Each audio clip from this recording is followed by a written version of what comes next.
할렐루야. 하나님께는 영광, 우리들에게는 은혜가 넘치는 귀한 시간이 되기를 소망합니다.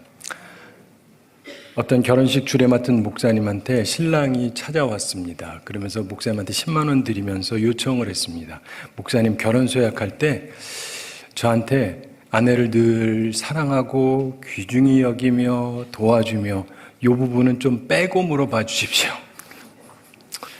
목사님이 알았다고 그랬는데 드디어 결혼식 당일이 됐습니다. 근데 목사님께서 묻는데 이렇게 묻습니다. 신랑은 기쁜 때나 슬픈 때나 건강하거나 병들거나 모든 경우에 그러면서 빼기로 했던 말을 안 빼시고 아내를 늘 사랑하고 귀중히 여기며 도와주고, 그러고는 없는 말을 덧붙이셨어요. 매일 아침마다 식사 준비해서 신부에게 갖다 주고, 매일 한 번씩 꼭 설거지를 하고, 일주일에 한 번씩 빨래를 하기로 서약을 하겠느냐? 대답을 안 할 수는 없잖아요. 그래서 작게 네, 대답을 했습니다. 결혼식이 끝나고 나서 신랑이 목사님께 항의를 했습니다. 목사님, 약속을 하셨는데 왜 약속을 어기셨습니까? 그랬더니 목사님이 이거 자네가 줬던 10만 원이네 하면서 10만 원을 돌려줘요. 그러면서 이러시더랍니다. 사실은 신부 측에서 훨씬 더 좋은 흥정이 들어왔습니다. 네. 참고로 제 이야기 아닙니다. 저한테는 아직 어떠한 흥정도 누가 붙여본 적이 없어요. 자, 서로 사랑하는 교회, 이런 주제로 말씀을 나누면서 지난주에 협력하는 장로들이 있는 교회, 이런 제목으로 말씀을 나누었습니다. 오늘은 두 번째 시간으로 협력하는 집사들이 있는 교회, 이런 제목으로 말씀을 나누겠습니다. 사랑하는 성도 여러분, 우리 교회가 가지고 있는, 그리고 한국교회 많은 교회가 가지고 있는 잘 풀지 못하는 문제점이 하나가 있어요. 그게 뭐냐면 대부분의 교회들이 세워지고 이제 성장하면서 소형교회에서 중형교회로 가기가 굉장히 어렵습니다. 근데 간혹 가다가 가는 교회가 있어요. 저희 교회도 그랬고. 그래서 그래도 중형교회, 수백의 교회를 되는 경우가 간혹 있는데, 그 다음에 여기서 그 다음으로 잘 못 가요. 목사님들이 바라기는 1000명이 되면 좋겠고, 그런데 거의 못 갑니다. 근데 도대체 이유가 뭔지 아세요? 대부분 잘 모릅니다. 목사님이 열심을 안 내서 그러나? 아니, 그건 아니에요. 열심은 내세요. 그런데 안 돼요. 이게 뭐냐면 여러분, 사업도 똑같아요. 이 부분을 잘 이해하셔야 돼요. 처음에 여러분이 사업을 시작하잖아요. 대부분 성공 못하고 실패하는 분이 많지만 그래도 잘해서 성공을 하는 사람들이 있어요. 어느 정도 컸어요. 이제 더 크고 싶어요. 근데 대부분의 사람들이 그 다음으로 올라가지를 못해요. 똑같은 이유예요. 그런데 이걸 아셔야 되는데, 거기까지 올라갈 때까지 어땠냐면 진짜 성실하게 열심히 했어요. 그래서 계속 그러면 되는 줄 알아요. 근데요, 어느 정도 크면 열심히만 한다고 되는 게 아니에요. 내가 밤잠을 안 자고 한다고 되는 게 아니에요. 우리나라 삼성 회장은 잠 안 자는 줄 아세요? 그래서 되느냐? 그게 아니에요. 그러니까 이거를 여러분들이 깨달으셔야 돼요. 그래서 여러분의 사업이나 직장이나 삶 속에서, 그리고 교회 생활에서도 이걸 깨달으셔야 돼요. 이걸 깨닫고 그 다음 단계로 도약할 수 있는 하늘의 지혜를 얻으셔야 교회도 그렇고 여러분 사업도 그렇고 삶도 그렇고 더 크게 성장하고 성공하고 발전할 수 있기 때문입니다. 오늘 이 말씀을 통해서 그 지혜를 얻는 귀한 시간이 되기를 소망합니다.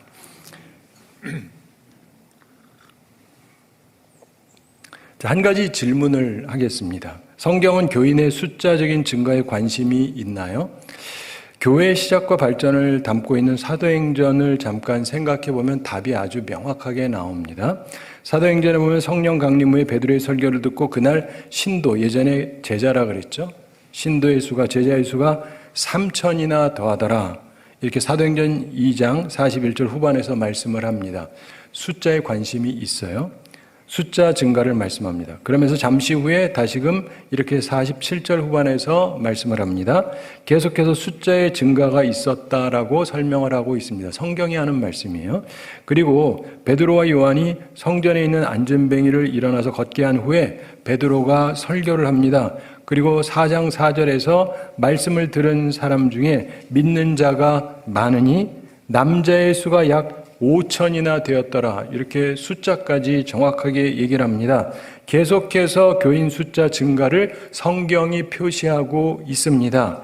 그러면서 오늘 본문 1절 초반에 보시면 그때의 제자가 더 많아졌는데 이렇게 말씀합니다. 계속해서 숫자적인 증가를 표시하고 있습니다. 특별히 교회 성장은 말씀, 설교에 있었다는 것을 동시에 설명하고 있습니다. 자, 성경은 분명히 교인의 수적 증가에 관심이 있습니다. 아니라고 얘기하는 분이 있는데 성경 잘 몰라서 하는 소리고, 성경은 분명히 교인의 숫자 증가에 관심이 있습니다. 성경을 제대로 보셔야 돼요. 성경은 분명히 구원받는 사람이 늘어나는 것, 그래서 그냥 단순히 사람만 모인다가 아니라 구원받는 사람이 늘어나는 것, 그 제자가 늘어나는 것에 관심이 있습니다. 따라서 우리는 항상 교회 성장을 위해서, 그리고 제자가 되는 교회가 되기 위해서 힘써야 하는 것입니다. 더 많은 사람이 구원받는 데 관심을 가져야 합당한 것입니다. 예수님도 말씀하셨잖아요. 너희는 가서 모든 민족으로 제자를 삼으라 그랬지 않습니까? 그리고 더 많은 주님의 제자가 늘어나도록 우리가 힘써야 합니다. 그게 주님의 지상 명령입니다. 그런데 그 핵심은 설교였다는 것도 기억을 해야 되는 것입니다. 그런데 교회가 성장을 하면 좋은 일만 있느냐? 그게 그렇지가 않습니다. 물론 장점이 많습니다. 그러나 동시에 어떤 문제점이 발생을 해요. 결점이 생겨나기 시작을 합니다. 그래서 어떤 사람들은 성장을 싫어해요. 처음에 교회를 개척하면 다 성장하길 바래요. 사람이 너무 없으니까. 그래서 어떻게든 왔으면 좋겠다. 근데 어느 정도 성장하기 시작하면 사람들이 별로 안 좋아하기 시작을 합니다. 여러분, 장을 담그면 구더기가 생기기도 하죠. 그래도 구더기가 무섭다고 장 안 담글 수는 없잖아요. 그리고 어떤 면에서 약간의 결점이 발생하는 것은 자연스러운 현상이라고 생각할 수 있습니다.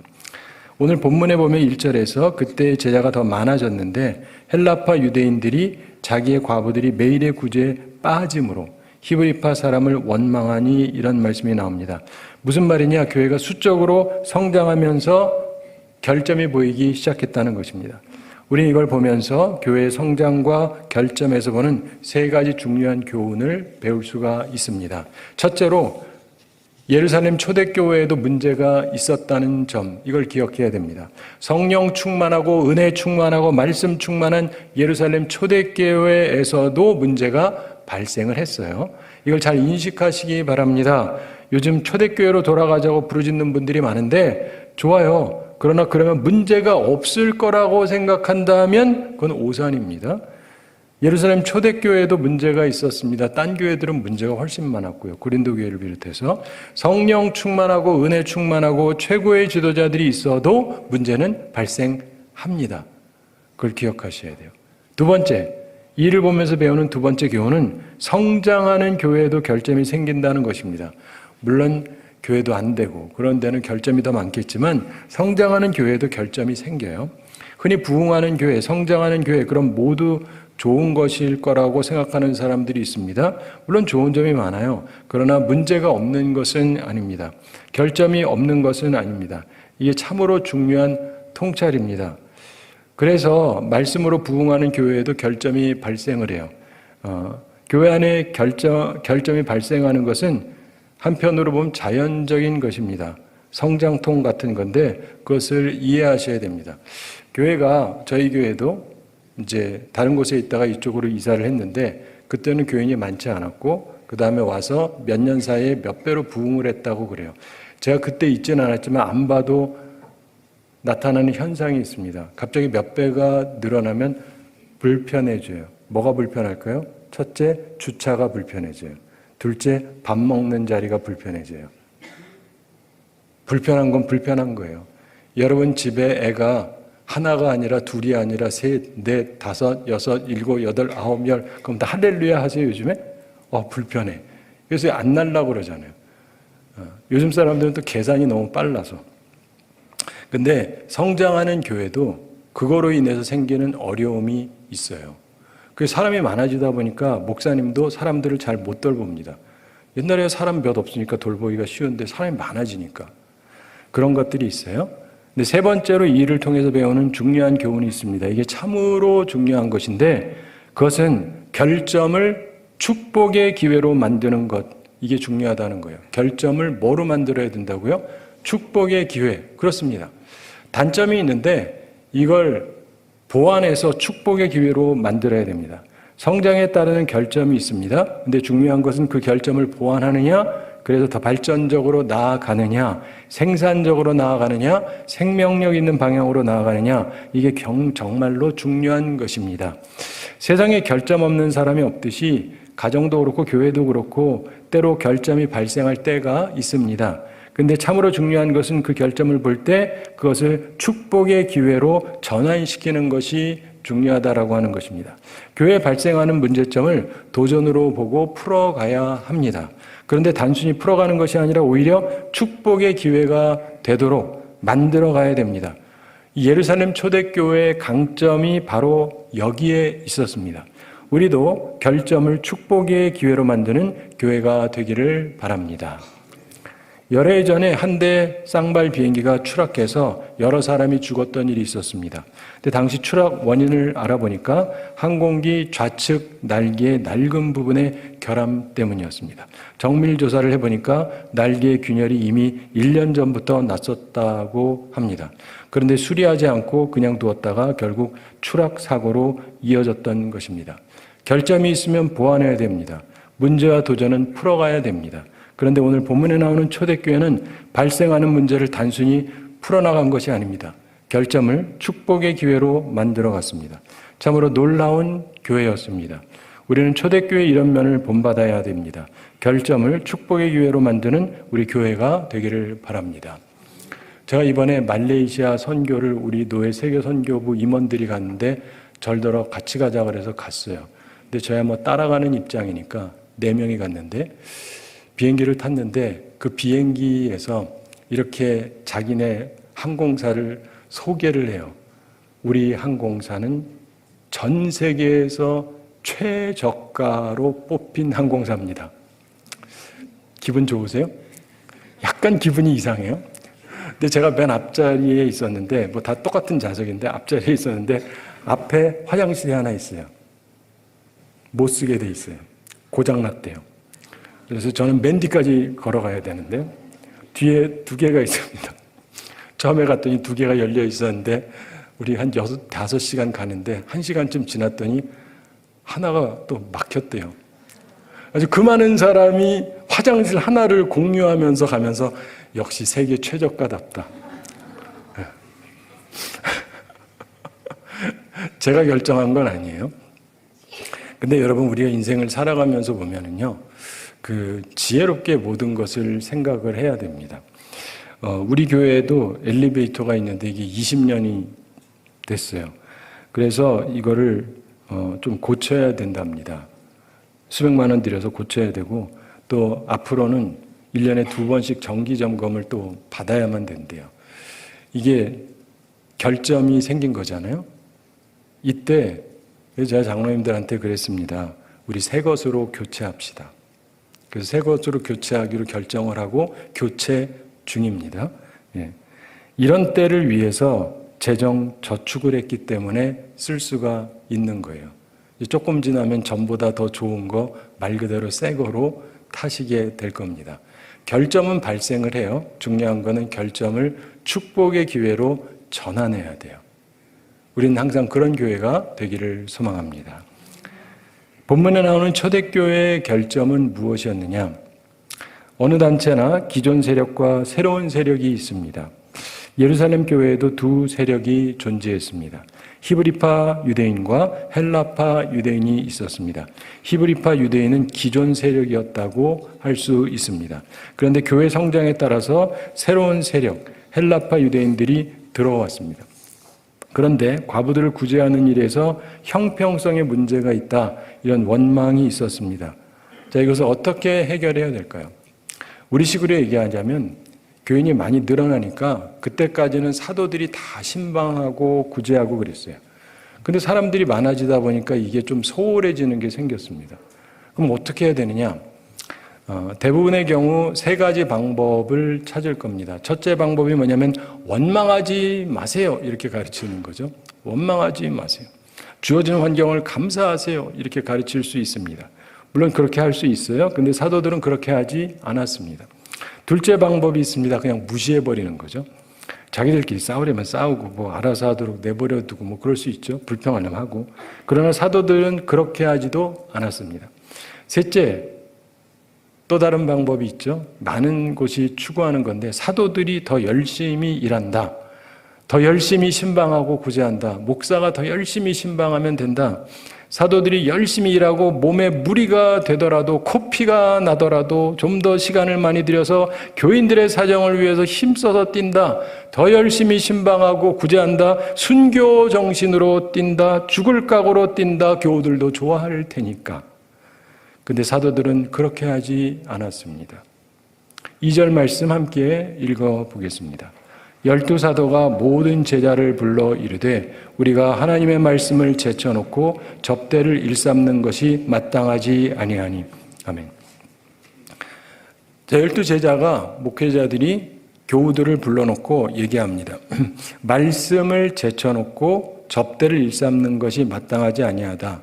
자, 신방하고 구제하는 게 나쁜 일이라는 말이 아니에요. 그것도 귀한데 말씀을 제쳐놓고 할 수는 없다. 우선순위에 대한 이야기를 하는 거예요. 신방과 구제보다 말씀이 우선순위라는 것을 분명하게 선언합니다. 오늘 이 말씀은 오늘날 왜 수많은 지도자들이 직접 나서서 애를 쓰고 왜 수많은 교회 목사님들이 그렇게 애를 쓰는데 더 열심히 온몸으로 충성하는데 순교할 각오로 뛰고 쓰러지기도 하고 그런데도 왜 교회가 부흥하지 않고 효과가 없는지를 잘 설명해 주는 것입니다. 나쁜 짓을 해서 그런 게 아니에요. 자신들로서는 최선을 다해서 잘하고 있는 거예요. 그런데 그 방법은 성경이 가르쳐주는 방법이 아닙니다. 초대교회 지도자들, 사도들은 그런 방법을 강구하지 않았어요. 근데 오늘날에도 이런 방법을 추구하는 교회와 지도자들이 굉장히 많습니다. 그래서 추구라고 하긴 하는데 힘들기만 하고 교회는 부흥을 하지 않아요. 멎어 있습니다. 그들은 결코 말씀을 약화시키는 방법을 찾지 않았다. 이게 사도들의 방법이었습니다. 성도들의 불만을 잠재우려면 신방 더 열심히 하고 구제하고 그러려고 해야 된다. 그런데 그렇게 하지 않았습니다. 이 부분을 여러분들이 잘 깨달으셔야 돼요. 이거 깨달은 분들이 생각보다 많지가 않습니다. 자, 그럼 그들의 해결 방안은 무엇이었습니까? 본문 3절과 4절에서 말씀합니다. 3절에서 형제들아 너희 가운데서 성령과 지혜가 충만하여 칭찬받는 사람 7을 택하라. 우리가 이 일을 그들에게 맡기고. 그러면서 4절 함께 읽어보겠습니다. 우리는 오로지 기도하는 일과 말씀 사역에 힘쓰리라 하니. 아멘. 기도하는 일과 말씀 사역에 힘쓰겠다. 묵상하고 그러면서 말씀에 전념하겠다. 여러분, 그 교회에 과부들이 있었습니다. 잘 아시는 대로 과부란 남편이 없이 홀로 사는 외로운 여인들입니다. 사랑과 돌봄이 필요한 분들 맞죠? 아마도 나이 든 과부가 거기 많았을 겁니다. 참으로 외로운 여인들입니다. 그들이 돌봄이 부족하다고 불만을 토로했습니다. 그건 뭐 그럴 수 있어요. 1절 후반에서 말씀합니다. 헬라파 유대인들이 자기의 과부들이 매일의 구제에 빠짐으로 히브리파 사람을 원망하니. 근데 사도들은 자신들이 더욱 신방을 열심히 하고 돕겠다 그러지 않았습니다. 이 부분을 주의해서 보셔야 됩니다. 대부분의 분들은 그렇게 해요. 그리고 교회는 그냥 항상 정체예요. 사도들은 해결 방안을 위해서 다른 사람들을 선택해서 일을 위임하기로 결정했습니다. 그들은 신방과 구제가 아니라 기도와 말씀 사역에 힘쓰겠다고 분명하게 선포합니다. 그래서 어떻게 됩니까? 7사람을 선정합니다. 그리고 그 결과는 매우 좋은 결과로 귀결이 됩니다. 7절 말씀 함께 읽어보겠습니다. 하나님의 말씀이 점점 왕성하여 예루살렘에 있는 제자의 수가 더 심히 많아지고 허다한 제사장의 무리도 이 도에 복종하니라. 아멘. 참으로 아멘입니다. 사랑하는 성도 여러분, 하나님의 말씀이 점점 왕성하였다. 즉 설교가 점점 더 좋아졌다는 말씀입니다. 옛날에 신방했는데 지금은 그걸 안 하고 말씀에 더 집중하니까 말씀이 더 좋아졌겠죠. 사도들이 신방과 구제에 대한 고민이 없어지니까 더욱 설교 준비를 많이 하고 따라서 말씀이 더욱 왕성하게 되었습니다. 그래서 교인의 수가 더 증가했다. 제자의 수가 더 심히 많아졌다라고 말씀합니다. 게다가 많은 제사장들도 믿게 되었다고 설명합니다. 그러면서 어려움도 해결이 됐습니다. 그리고 그 교회는 계속해서 더 성장해 나아갔습니다. 오늘날에도 성장하는 교회들을 보면 이 방법을 따라가요. 근데 이 방법 따라가는 교회가 생각보다 많지가 않습니다. 초대교회는 결점을 축복의 기회로 만들었던 것입니다. 교회의 결점을 해결하면서 설교자는 더 뛰어난 말씀을 준비할 수 있도록 공동체가 배려를 했던 것입니다. 자, 우리는 이 말씀을 통해서 우리의 현재 모습을 보면서 우리가 어떤 미래를 가야 할지를 생각하게 됩니다. 솔직하게 말해서 우리 교회에도 결점이 있습니다. 발생하는 결점들이 있습니다. 그게 사실입니다. 담임 목사 한 사람으로 할 수 있는 선을 넘는 결점들이 자꾸 발생을 합니다. 그게 사실입니다. 쉽게 얘기해서 저 혼자 힘으로 혹은 부목사님들 몇 분 혹은 몇 장로님들 이래가지고 할 수 있는 한계에 이미 도달했습니다. 그런데 이런 어려움은 초대교회에도 있었습니다. 그런데 예루살렘 초대교회는 교회의 결점을 보완해서 축복의 기회로 만들었습니다. 목사님 좀 더 열심히 내세요. 그래요, 열심히 낼게요. 한 게 아니에요. 이 부분에서 우리들이 지혜를 얻어야 될 것입니다. 돌봄을 요구하는 사람들의 입장이 있습니다. 그런데 제가 더 열심히 해서 될 일이 아니라는 것입니다. 그러면 말씀이 약화됩니다. 좋은 일꾼들, 협력하는 사람들을 계속 세워야 됩니다. 우리는 그 역사적인 일을 제대로 시작해야 하는 것입니다. 저 말고 다른 사람들이 필요합니다. 돕는 협력자가 절대적으로 필요합니다. 그게 현실이죠. 그래서 새로운 동력이 필요하고, 그래서 부목사님들도 필요하고, 구역장도 필요하고, 집사님도 필요하고, 권사님도 필요하고, 많은 분들이 필요한 것입니다. 그런데 기존의 생각에 젖은 사람으로는 안 됩니다. 목사님이 열심히 하면 된다. 이런 사람 가지고는 안 됩니다. 협력하는 집사들, 재직들이 많아져야 되는 것입니다. 그래야 우리 교회가 부흥하고 성장하는 교회가 될 수 있습니다. 이걸 깨닫고 협력하는 집사님들이 많아지는 교회가 되기를 소망합니다. 자, 그러면 사도들을 도와서 결점을 축복의 기회로 만들 사람들의 자격 조건이 있는데 무엇입니까? 본문은 세 가지를 말씀하고 있습니다. 본문 3절 중반에서 설명합니다. 3절 함께 읽어보겠습니다. 형제들아, 너희 가운데서 성령과 지혜가 충만하여 칭찬받는 사람 7을 택하라. 우리가 이 일을 그들에게 맡기고. 아멘. 성령과 지혜가 충만하여 칭찬받는 사람, 이렇게 말씀하고 있죠. 이 말씀에 세 가지가 담겨져 있습니다. 우리도 이런 사람이 되고 이런 사람을 선정하려고 노력해야 됩니다. 첫째로 성령 충만한 사람입니다. 성령 충만의 반대가 뭐죠? 술 취함입니다. 제가 이번에 말레이시아를 다녀왔는데 거기에서 1973년도에 성령의 부흥이 일어나면서 큰 변화가 일어났다 그래요. 근데 거기에 있었던 어떤 목사님이 얘기합니다. 자기가 청년 시절이었는데 그때 말씀을 전하는 목사님이 오셔가지고 아주 도전을 하시면서 이런 얘기 하더랍니다. 담배 피지 마세요. 술 마시지 마세요. 근데 자기들은 그런 말 처음 들었대요. 교회는 다니는데 술도 먹고 담배도 폈대거든요. 그러면서 자신들의 죄악된 거를 지적하면서 성령께서 임하시면서 이들이 변화가 일어나기 시작을 한 거예요. 사랑하는 성도들은 술 마시지 마세요. 성령으로 충만하셔야 돼요. 나로 충만한 사람, 술 취하잖아요. 그러면은 특색이 있어요. 나로 충만해져. 야! 너 뭐야? 나 안 먹어봤어도 이렇게 보면 다 그러더라고요. 자기로 충만해요. 자기로 충만해. 근데 성령 충만은 반대예요. 자기를 누르고 내 생각, 내 의견 주장하는 게 아니라 하나님의 뜻을 찾고 하나님과 동행하고 하나님과 같은 방향으로 가고 이런 사람이 되어야 되고 이런 사람을 선정해야 되는 것입니다. 하나님의 때에 대한 민감성이 있어야 되고 하나님의 방법에 대한 민감성을 가지고 있어야 됩니다. 하나님의 뜻을 알고 하나님의 방법을 깨닫는 사람, 그리고 하나님의 때를 따르는 사람, 바로 이런 사람을 우리가 선정해야 됩니다. 제가 언젠가 말씀드렸는데 저는 낚시를 잘 못해요. 가면 한 마리도 못 낚습니다. 근데 그러다가 제가 있던 교회에서 매년 낚시 대회를 해요. 제가 하는 게 아니라 그 전부터 항상 하던 교회여서 저도 가는데 목사니까 가잖아요. 그러면 이제 저는 낚싯대도 없으니까 교인들이 저한테 낚싯대도 가져다 주고 미끼도 가져다 주고 제일 좋은 거 가져다 주겠죠. 그래도 담임 목사니까. 근데 하는데 열심히 하는데 한 마리도 안 낚여. 다음에도 한 마리도 안 낚여. 이게 말이 간단하지 3년, 4년, 5년, 6년째 한 마리도 안 낚이는데 얼마나 짜증나는지 몰라요. 7년째가 됐습니다. 7년째가 됐는데 그때는 좀 시간이 좀 늦은 시간에 가게 됐어요. 근데 그때 물이 이렇게 들어오는 때인데 뭐 안 와요. 그럼 짜증나가지고 에라 모르겠다. 이번엔 무조건 땡긴다.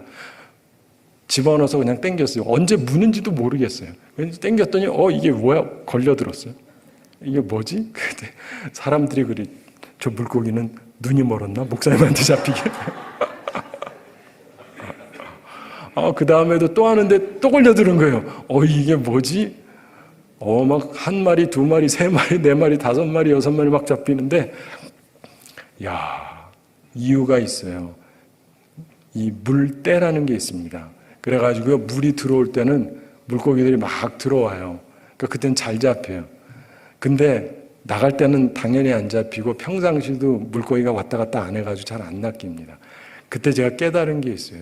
죽어라고 노력한다고 되는 게 아니구나. 내가 준비하고 던져도 때가 아니면 소용이 없어요. 하나님의 때가 아니면 여러분이 생각하는 게 옳은 일이라 할지라도 바람직한 일이라 할지라도 안 돼요. 이걸 깨달아야 돼요. 성령의 사람은 그걸 깨닫습니다. 기다려야 되는지 지금이 때인지. 성령 충만한 사람들이 많아지는 우리 교회가 되기를 바랍니다. 좋은 협력자의 두 번째 조건은 지혜 충만입니다. 잠언에 보면 지혜에 대한 말씀이 나오죠. 왕들이 나라를 다스리기 위해서 지혜가 필요하다고 말씀합니다. 방백들도 그렇고 재상, 재판관 같은 사람들이 모두 지혜가 필요하다라고 말씀을 합니다. 우리로 치면 국회의원도 그렇고 판사도 그렇고 다 지혜가 필요하겠죠. 가정을 세우는 것에도 지혜가 필요하다고 성경은 말씀하고 있습니다. 그리고 마찬가지로 교회에도 지혜가 필요합니다. 예수님께서 마태복음 10장 16절에 보면 예수님께서 제자들을 보내시면서 말씀하셨습니다. 보라, 내가 너희를 보냄이 양을 이리 가운데로 보냄과 같도다. 그러므로 너희는 뱀같이 지혜롭고 비둘기같이 순결하라. 이렇게 말씀하셨습니다. 특별히 뱀같이 지혜로우라고 말씀하셨습니다. 이것은 학력을 말하는 것이 아닙니다. 그러나 분명히 지혜로운 사람이 필요합니다. 하나님의 일은 지혜가 필요해요. 하나님을 경외하는 것이 지혜의 근본입니다. 그리고 악을 미워하는 것이 하나님을 경외하는 것이라고 성경이 얘기합니다. 따라서 악을 미워하고 하나님을 경외하는 그런 지혜가 충만한 사람, 이런 사람이 있으면, 쉽게 얘기해서 이런 사람이 있으면 문제가 쉽게 해결이 되느냐 아니면 오히려 문제가 발생하느냐를 보면 알게 됩니다. 제가 이번에 선교를 갔습니다. 그러면서 제가 개인적으로도 따로 돈을 좀 가지고 갔어요. 교회에서 준 거 말고 제가 따로 가져간 게 있습니다. 그런데 가서 보니까 필요가 있어요.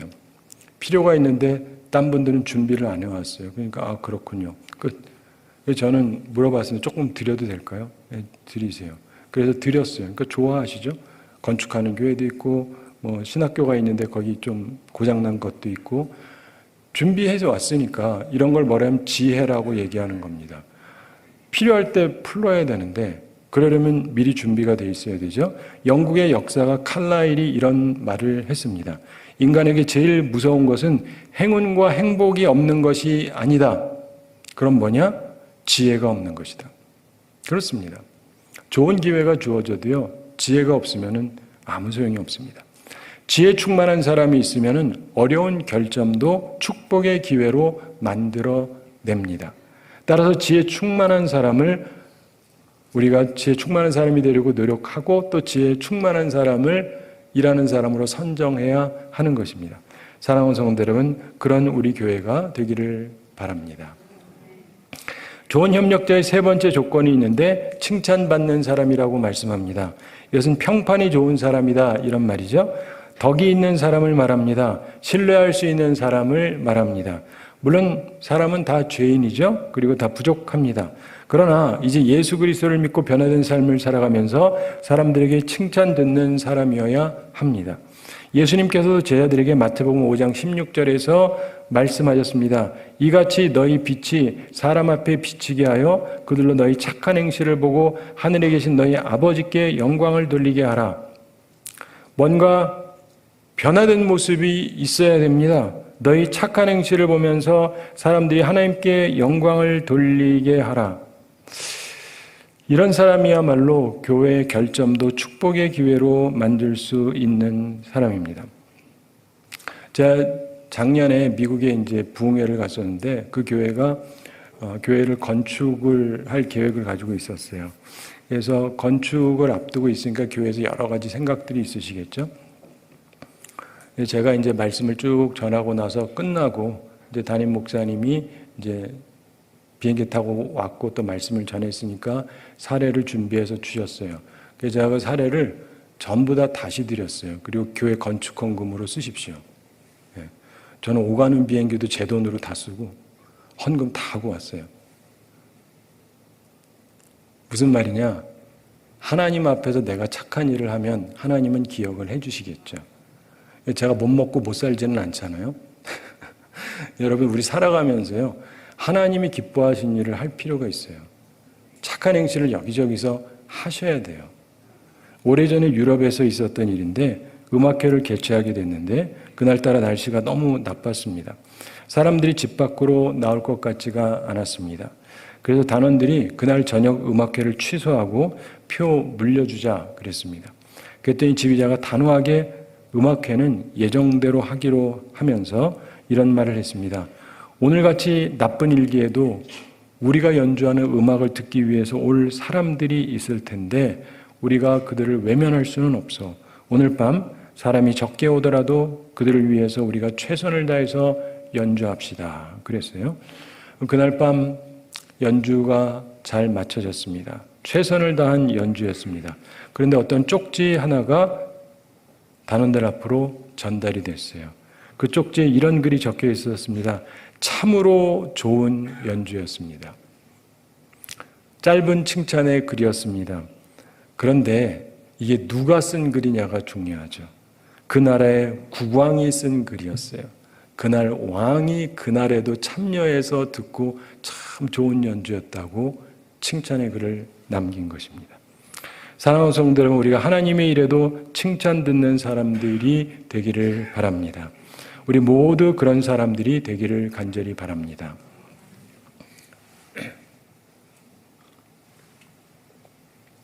우리는 하나님의 말씀의 기준을 따라서 성령 충만한 사람, 자기 고집이 아니라 하나님의 뜻에 민감한 사람이 되고 또 그런 사람을 선정해야 됩니다.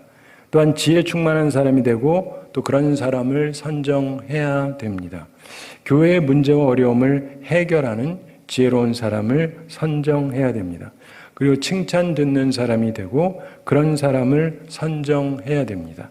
모두의 존경을 받는 사람이 되고 그런 사람을 세워야 합니다. 그렇게 함으로 교회의 결점을 축복의 기회로 만들어야 하는 것입니다. 우리 교회는 그런 교회가 되기를 소망합니다. 참고로 사도들이 그렇게 말하기는 했지만 제가 말한다고 다 따르느냐고는 별개 문제잖아요. 결국 선정하는 것은 교우들이 한 것입니다. 그리고 그들의 결정은 사도들의 말을 순종했기 때문에 좋은 결정이 되었다고 우리는 믿습니다. 결국 지도자가 아무리 좋은 지침을 말해도 교우들이 그에 따라서 결정하지 않으면 좋을 수 없습니다. 그러나 초대교회는 지도자들도 바른 지도자들이었고 지혜롭게 대처했고 온 교우들도 바르고 지혜롭게 응답함으로 결점을 축복의 기회로 전환시켰던 것입니다. 우리 교회도 그런 교회가 되기를 바랍니다.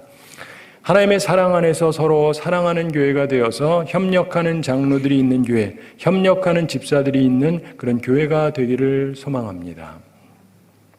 말씀을 마치면서 한 가지 생각해 볼 일이 있습니다.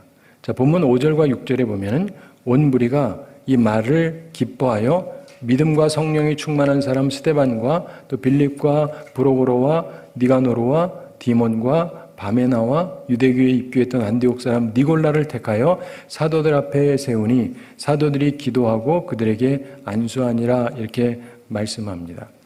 참고로 이들이 집사라는 말은 없으나 우리는 보통 집사라고 명칭을 주는데 왜냐하면 실제적인 일을 했기 때문입니다. 봉사의 일을 했기 때문에. 자, 이 선택된 사람들의 특이한 점이 있다고 성서학자들이 공통적으로 말합니다. 뭐가 특이하냐? 이들이 전부 다 이름이 헬라파 이름을 갖고 있었다는 것입니다. 즉 이들은 히브리파 유대인이 아니고 헬라파 유대인이라는 것입니다. 무슨 말이냐? 쉽게 말해서 기득권의 사람은 한 명도 없었다 이렇게 봅니다. 교회 성장에 따라서 기존에 있었던 기존 인물이 아니라 새로 들어온 인물들로 모두 선정했다는 것입니다. 이것은 아주 중요한 것인데 왜냐하면 이렇게 함으로 모든 교회의 어려움이 해결이 되었기 때문입니다. 예루살렘 교회는 새로운 발전을 위해서 헬라파 유대인, 즉 새로운 사람들에게 주도적 역할을 주어서 교회의 성장을 가속화시켰던 것입니다. 그런데 어떤 학자 중에는 헬라식 이름 가졌다고 무조건 헬라파 유대인이라고 볼 수 없다 이렇게 주장합니다. 그 말도 일리가 있죠. 그런데 여전히 헬라식 이름을 가졌다는 것만으로도 그들이 헬라적 영향을 받은 사람임은 분명하다고 볼 수 있습니다. 따라서 보다 안전한 해석은 기존 인물이든 새로운 인물이든 적어도 새로운 사고를 가진 사람들이 정해졌다고 보면 안전할 것입니다. 여기에 중요한 지혜가 담겨 있습니다. 참된 변화를 원한다면 기존의 사람, 기존의 생각을 가지고 있는 사람이 아니라 새로운 사람, 새로운 생각을 가진 사람들이 영입되어져야 되는 것입니다. 새 포도주는 새 부대에 넣어야 합니다. 이 이야기는 젊어야 된다는 것도 아니고 사람이 많아야 된다는 것도 아니에요. 전혀 그거하고 상관이 없습니다. 생각 자체가 기존 틀 방식으로 하겠다는 사람 가지고는 안 돼요. 그럼 그보다 나아질 수가 없잖아요. 이해가 되세요? 네. 초대교회는 그런 면에서 열린 교회였습니다. 새로운 사람에 대한, 외부 사람에 대한 열린 자세를 가지고 있고 그러면서 교회가 성장을 했습니다. 사도들이 그렇게 하라고 말한 것은 아니에요. 그러나 온 교우들이 그렇게 결정을 했습니다. 그리고 모든 것이 잘 되었습니다. 많은 학자들은 바로 이 부분이 매우 중요한 것이라고 말합니다. 교회는 열린 교회가 되어야 합니다. 예전에 한국 교회는 열린 교회였어요. 근데 지금은 그렇지가 않아요. 굉장히 닫힌 교회입니다. 제가 미국에 갔다 와서 보면서 굉장히 처절하게 느끼는데 교회가 다 안 된대요. 근데 왜 안 되는지 몰라요. 아주 간단해요. 닫혔어요. 그러니까 안 되는 겁니다. 이것이 오늘 우리에게 주는 하나님 말씀의 중요한 교훈입니다. 바라기는 우리가 교회의 결점을 축복의 기회로 만드는 우리 모두가 되기를 바랍니다. 우리 한국교회도 이제는 그래야 될 것입니다. 더 큰 성장을 위해서는 성경의 방식을 따라야 하는 것입니다. 사랑하는 성도 여러분, 하나님은 사랑이십니다. 우리가 서로 사랑해야 됩니다. 서로 사랑하는 교회가 되기 위해서 협력하는 장로들이 있어야 됩니다. 그리고 협력하는 집사들이 있어야 됩니다. 목사님 더 일하세요가 아니라 목사님 말씀에 집중하세요. 나머지는 우리가 하겠습니다. 이런 사람들이 많아져야 되는 것입니다. 바라기는 예루살렘에 있던 초대교회 성도들처럼 바른 선택을 통해서 결점을 축복의 기회로 만드는 우리 모두가 되기를 우리 주님의 이름으로 축원합니다. 우리 함께 기도하겠습니다. 사랑의 하나님 아버지, 우리를 사랑하시고 오늘도 저희들에게 귀한 말씀 주심을 감사드립니다. 주의 말씀을 기억하면서 우리가 사랑이 되시는 하나님을 섬기며 서로 사랑하는 교회가 되게 해주시고 그래서 협력하는 장로, 협력하는 집사들이 있는 교회가 되어지고 그래서 교회가 더 크게 부흥하고 성장하며 하나님께 영광 돌리게 하여 주시고 우리 한국교회가 그러한 전환을 다시금 가질 수 있도록 은총 베풀어 주시옵소서. 감사드리며 예수님의 이름으로 기도드리옵나이다. 아멘.